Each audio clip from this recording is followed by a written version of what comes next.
रावलपिंडी के institute of cardiology में chief justice Saqib Nisar की एंजियोप्लास्टी, दिल की एक बंद शरियान को खोल दिया गया। जस्टिस आसिफ सईद खोसा ने चीफ जस्टिस की अयादत की। सुपर हाईवे कराची पर न्यू सब्जी मंडी के करीब गोदाम में आग लग गई। फायर ब्रिगेड की 11 गाड़ियां आग पर काबू पाने में मसरूफ। वाटर बोर्ड के हाइड्रेंट्स पर इमरजेंसी नाफिज कर दी गई। पाकिस्तान और चीन का फौजी साजो सामान और टेक्नोलॉजी के तबादले पर इत्तेफाक। फौजी मशकों में तेजी लाने पर जोर।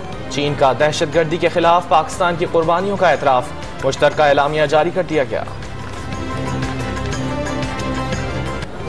पाकिस्तान ने व्हाइट कॉलर जराइम से निपटने के लिए चीन से मदद मांग ली। वजीर आजम इमरान खान कहते हैं करप्शन ने पाकिस्तान की तरक्की को बुरी तरह मुतासिर किया। दौरे के दूसरे मरहले में वजीर आजम शंघाई पहुंच गए।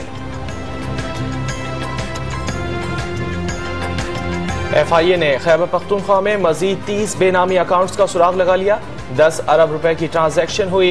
8 अकाउंट्स 15,000 रुपए माहवार कमाने वाले घरेलू मुलाजमीन के होने का इंकिशाफ।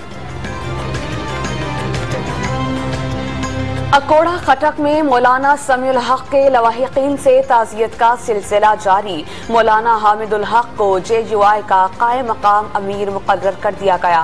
पिंडी में CTD मौलाना के कत्ल केस की तफ्तीश से अलग हो गई।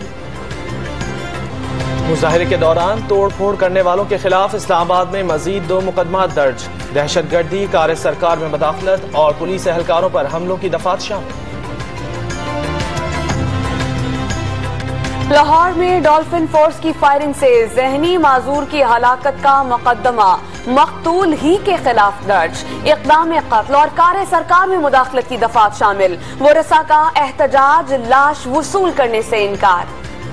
कराची में क्लब रोड पर शोरूम पर शरपसंदों का हमला नाकाम और उन्हें भागने पर मजबूर करने वाले बहादुर गार्ड को IG सिंध का 10,000 रुपए इनाम देने का ऐलान। फैसलाबाद में कार में सवार 5 डाकुओं की पेट्रोल पंप लूटने की कोशिश। सिक्योरिटी गार्ड ने नाकाम बना दी। रुपए नहीं मिले तो डाकू सिक्योरिटी गार्ड का असलहा छीन कर ले गए। वजीर इत्तलात फवाद चौधरी कहते हैं सिंध में पीपल्स पार्टी की हुकूमत है, देखते हैं कितने दिन चलती है। तर्जुमान हुकूमत सिंध कहते हैं फवाद चौधरी के बयान से विफाक के अज़ाइम जाहिर हो गए। कोयटा में शदीद सर्दी, पारा नुक्ता इंजमात से नीचे गिर गया। 1 हफ्ते तक लहर जारी रहने की पेशगोई। कराची में भी मौसम अंगड़ाई लेने लगा। सुबह और रात के औकात में ठंड में इजाफा।